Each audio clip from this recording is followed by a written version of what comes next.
How do we count the various goods and services and know the total production in this sector? हम कैसे अलग अलग माल और सेवा को जाने और उनका टोटल प्रोडक्शन जाने कि उसने कितना कितना उत्पादन किया। अब इतना बड़ा देश है, इतने बड़े देश में कितनी कंपनीज, कितने मिल्स, कितनी इंडस्ट्रीज हैं, तो हर किसी का उत्पादन कैसे जान सकते हैं हम, कितनी सेवाएं इन्होंने दी हैं, हम कैसे जाने कि इस सेक्टर में, इस स्पेशल फील्ड में कितनी सेवा प्रदान की गई है कंज्यूमर्स को, या कितना गुड्स तैयार किया गया। तो उसमें क्या किया जाता है कि जो फाइनल गुड्स होता है उसी को लिया जाता है। जो आपके पास रॉ मटेरियल है, जो अभी तैयार हो रहा है, उसको नहीं गिना जाता। जो आपके पास फाइनल गुड्स तैयार हो जाता है, जब पूरा माल तैयार हो जाता है, बाजार में बिकने के लिए आता है, बाजार में बिकने के लिए तैयार हो जाता है, तब उसको गिना जाता है कि वो कितना प्रोडक्शन हुआ है। क्योंकि जितना भी रेट उस चीज़ का होता है, उस वस्तु का होता है, उसमें उसकी सारी लागत और कमाई ऐड होती है पहले से ही। जो आपने रॉ मटेरियल यूज़ किया है, कंपनी में जो आपका खर्चा आया है, जो आपने कंपनी में इसको तैयार करने की जो भी लागत लगाई है, उन दोनों क्षेत्रों की लागत उसमें पहले से ही ऐड होती है। और फाइनल जो उसका रेट फिक्स किया जाता है, इसलिए रेट फिक्स करने के बाद उसको ऐड किया जाता है, क्योंकि वो फिनिश गुड्स है, उसमें सबकी लागत भी है, कमाई भी है, और उसमें सारा माल जितना जितना यूज हुआ है उस सबको पहले से ऐड कर चुके हैं। इसलिए फाइनल गुड्स को देखा जाता है कि वो कितना कितना प्रोडक्शन हुआ है, जिससे हमें पता लगता है कि पूरे देश के अंदर तैयार माल कितना है, फिनिश गुड्स कितना, फिनिश गुड्स को ही ऐड किया जाता है और गिना जाता है। With so many thousands of goods and services produced, you might think this is an impossible task. इतना सारा गुड्स और सर्विस, देश के अंदर जितनी भी सर्विस है और देश के अंदर कितना काम चल रहा है, ट्रांसपोर्ट कितना है, आप देखिए बैंक्स में कितने काम हो रहे हैं, कितने बैंक हैं, कितने ट्रांसपोर्ट है, कितने एटीएम्स हैं, कितने टीचर्स हैं, कितने डॉक्टर्स हैं, तो सब कितना कितना काम कर रहे हैं, सब सेवा क्षेत्र कितने काम कर रहे हैं, सब प्रोडक्शन कितना हो रहा है, देश में इतना माल बन रहा है, तो कैसे गिने, हम कैसे पता लगाएं कि कितना प्रोडक्शन हो रहा है देश के अंदर टोटल। तो एक बहुत ही पॉसिबल, असंभव सा काम लगता है, बहुत ही मुश्किल है ये काम, लेकिन ये होता है।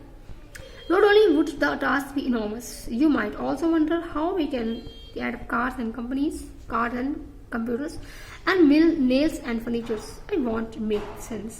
अब आपको हैरानी होगी कि हाउ वी कैन, मतलब कार्स होती हैं, बनती हैं, कंप्यूटर्स बनते हैं, नेल्स बनते हैं, मतलब कीलें बनती हैं, जो फर्नीचर बनते हैं, और भी कितनी आइटम्स हैं। आप एक बार थिंग देखिए, प्लास्टिक के सामान देखिए, टॉयज देखिए, क्रिकेट्स का सामान देखिए, हॉजरीज का सामान देखिए, जितना भी आप सामान देखते हो, तो वो हम कैसे गिने, ये एक बहुत ही मुश्किल काम लगता है। लेकिन ये किस तरह होता है? You are right in thinking so. To get around this problem, economics suggested that the value of goods and services should be used rather than adding up the actual numbers. For example, उसके लिए क्या सलाह दी है अर्थशास्त्रियों ने कि उसका rather than, उसका गुड्स और सर्विस का जो तैयार होता है, जब उसका वैल्यू जब उसकी फिक्स की जाती है, तभी इसे ऐड किया जाए, तभी इसका एक्चुअल नंबर, जो उसका एक्चुअल नंबर या उसका एक्चुअल रेट जो फिक्स किया जाता है, तो उसके बाद उसको गिना जाए। जैसे कि आप देखिए, 10,000 kg of wheat is sold as 8 per kg of value of wheat will be at 80,000. 10,000 kilo का वीट अगर 8 रुपए प्रति किलो बेचा जाता है, तो डेफिनेटली 10,000 किलो का रेट हो जाता है 80,000 रुपए।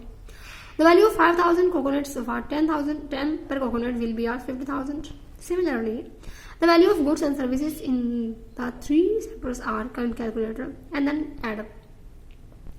इसी तरह तीसरे सर्विस का जो सेक्टर का जो लागत होती है, वो भी इसमें ऐड करके उसके बाद उसका मूल्य निकाला जाता है।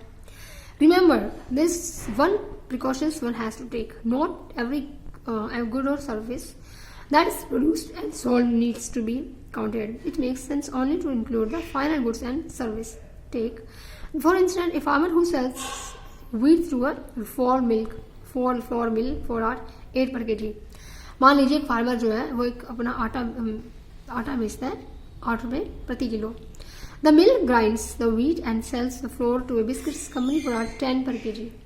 अब वो आटे का मैदा बना देती है छान के, और उसको 10 रुपए प्रति किलो के हिसाब से कंपनी को बेच देती है। अब कंपनी क्या करती है कि उसके बिस्कुट बना देती है मैदे के। The biscuits company uses the flour and things such as sugar and oil to make 4 packets of biscuits. It sells biscuits in the market to the coconut consumer for 60. अब उसने इसके 4 पैकेट बना दिए, 4 पैकेट्स बना दिए इसके biscuits के। इसका रेट रखा उसने 15 रुपए पैकेट का, मतलब 60 रुपए। अब इस 60 रुपए के पैकेट में बच्चों देखो, आटे का मूल्य भी है, मैदे का उसने 2 रुपए कमाए हैं कंपनी ने, उसका मूल्य भी है, जो उसने अपने पास तेल लगाया है, जो उसने चीनी डाली है, जो उसने शुगर डाली है, या जिसकी मशीनें यूज हुई हैं, बिजली यूज हुई है, सब चीज़ें को मिला के रेट मिला के उसने इसको 60 के 4 पैकेट्स बना के बेचती हैं। अब इस 60 रेट के अंदर सारी लागत ऐड है, लागत भी ऐड है, कमाई भी ऐड है उनकी, जो वो अर्न करते हैं वो भी ऐड है। Biscuits are the final goods that reach the consumer. इसके बाद तो कुछ होगा नहीं बिस्कुट का, वो फाइनल गुड्स है, वो फिनिश्ड गुड्स है, फाइनल गुड्स है, उनको ऐड किया जाएगा कितने पैकेट्स गुड के बने हैं और किस रेट पर बने हैं। Why are only finish goods are services counted, क्योंकि उनके अंदर सब ऐड होता है, तो उन्हें अलग से प्राइमरी या सेकेंडरी का कोई भी कैलकुलेशन नहीं करना पड़ता। उस फाइनल गुड्स के अंदर सारी कॉस्ट और अर्निंग शामिल होती है पहले से ही। In constant to final goods such as wheat and the wheat flour in examples are intermediate goods. Yes, ये एक बीच की चीजें हैं, बीच की मतलब माल है जो पहले उसमें ऐड है। ये सब चीजें ऐड हो चुकी हैं, आगे भी की गई, उसमें फिर ऐड हुई लागत, फिर बना, तो उसकी फाइनल रेट आपके सामने आ गई। And service. The value of final goods already includes value of all the intermediate goods that are used in making the final good. Hence, the value of the 60 for the biscuits final good already includes the value of flour 10. Similarly, the value of the other intermediate goods would have been included. इस 60 के rupees के packet में सारी लागत second की और second की पहले शामिल है, इसलिए उसे अलग से काउंट नहीं करना पड़ता, उसका अलग अलग हिसाब करना पड़ता। फाइनल का रेट और फाइनल प्रोडक्शन ही दिखाया जाता है। कोई भी प्राइमरी सेक्टर का जो माल होता है, कोई भी कच्चा माल हो, यान हो, आप उसको कैलकुलेट नहीं करेंगे, आपके पास मिल्क है आप कैलकुलेट नहीं करेंगे। अगर वो दूध का पैकेट बन जाता है तो दिया जाता है बाजार में, तो वो फिनिश गुड्स है। अगर उस दूध का कुछ चीज बनाई जाती है, दही बनाया जाता है या पनीर बनाया जाता है, तो वो पनीर और जब उसको पैक करके बाजार में दिया जाता है तब उसको फिनिश गुड्स माना जाता है। और वो दूध ही है, दूध फिनिश गुड्स है, और उसका कोई चीज बन जाती है बाजार में आ जाती है तो वो फिनिश गुड्स है, और फिर वो फाइनल गुड्स मान के उसको काउंट किया जाता है, फिर उसको उसकी वैल्यू ली जाती है कि वो कितना प्रोडक्शन हुआ है। किसी भी चीज को, पहली चीज को जब तक वो डिब्बा बंद होकर कंज्यूमर तक नहीं पहुंचती, उसको प्राइमरी मानकर काउंट नहीं किया जाता। अगर वो ऐसे ही जाती है, अगर आपके पास आटा है ओके, तो वो फिनिश गुड्स माना जाएगा। अगर आटा कंपनी को बेच कर आगे दिया जाता है, उसका फिर कुछ चीज बनती है, फिर वो आप तक पहुंचती है बनके, फिर वो बनने के बाद फिनिश गुड्स माना जाएगा। Separately, flour and wheat. To count the value of the flour and wheat, it is therefore not correct, because then we would be counting the value of the same things is a number of times. First we as wheat, then flour, and finally as biscuits. Yes, हम उस primary sector की चीज या second sector की चीज को count नहीं करेंगे, बिस्कुट की चीज को काउंट करेंगे। कोई भी चीज फाइनल बन जाती है तो उसकी फाइनल चीज का रेट लगाया जाता है, क्योंकि इसमें पिछले की सारी लागत, अगर कोई साइकिल खरीदते हो, साइकिल में लोहा लगा हुआ है, साइकिल में पेंट लगा हुआ है, साइकिल में कंपनी की मशीनरी यूज की हुई है, उसमें प्लास्टिक भी है, उसमें रबड़ भी है, उसमें लोहा भी है, उसमें हैंडल्स भी है, उसमें पेचेस भी है, नेल्स भी है, उस सबकी कीमत, सबकी लागत, और प्राइमरी में काम आता है लोहा, तो लोहे की कीमत भी उसके अंदर ऐड है, उनकी अर्निंग्स भी अंदर ऐड है। जब वो साइकिल बनकर मार्केट में तैयार होकर आ जाती है तो उसका रेट और उसकी प्रोडक्शन देखी जाएगी। कोई भी चीज जब तैयार होकर पूरी फिनिश होकर मार्केट में आती है तो उसको ली जाती है, उसके पीछे जितनी भी लागत है, जितनी भी कॉस्ट, जितनी भी चीजें उसमें यूज हुई हैं, जितना भी सेवा क्षेत्र यूज हुआ है, जितना भी उसके अंदर स्टेप्स यूज हुए, उस सबकी कीमत साइकिल में ऐड है already. The value of final goods and services produced in each sector during a particular year provides the total production of the sector for that year. Yes. किसी भी एक साल के अंदर, एक वित्तीय वर्ष के किसी भी एक साल के अंदर जितना प्रोडक्शन होता है फिनिश गुड्स का, उसी को प्रोडक्शन माना जाता है।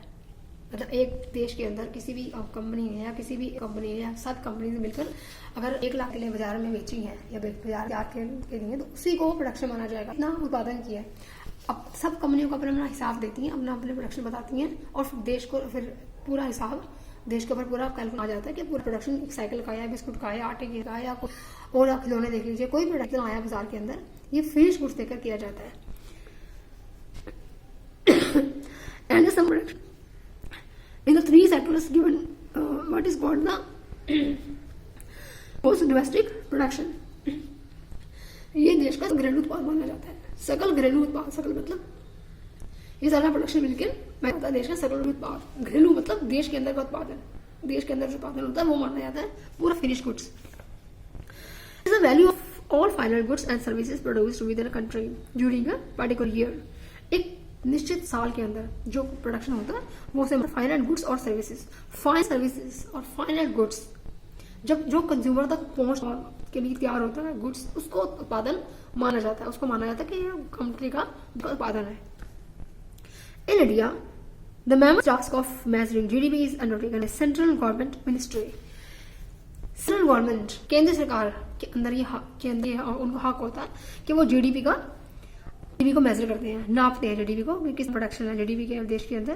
This ministry with the help of various government department of all the Indian states and union territories.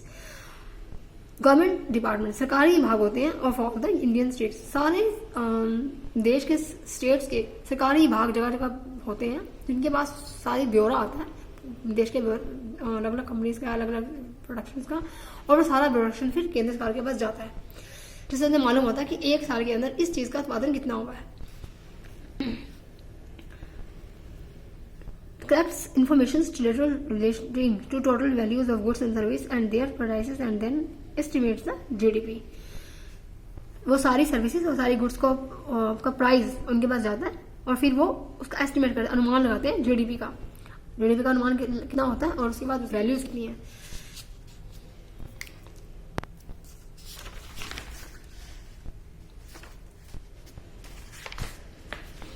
Historical changes noted from the stories of histories of the companies now developed so even that is the international stories are as most important sector of investment change farming होगी historical change हो गया. अब मशीनों देख लो, कपड़ा देख लो कैसा हर कोई यूज होता है, अब मशीनों पर चेंज हो गया, उसमें मशीनें आ गई. मतलब इतनी सारी चेंजेस आई हैं देश के अंदर पहले से लेकर अब तक. कितने सालों में कितने हमें शादी से बात से पहले से भी क्या हाल था हमारा भारत देश में, कितने चेंजेस आए हैं, कितने चेंज आ गए हैं. मशीन देख लीजिए, डेवलपमेंट देख लीजिए, कम्युनिकेशन में देख लीजिए, एरियाज में देख लीजिए, देख लीजिए, हमारे देशों से संबंध देख लीजिए. ये हिस्टोरिकल चेंजेस है एक तरह से. ये सब मिलाकर क्या बोल रही हूँ मैं.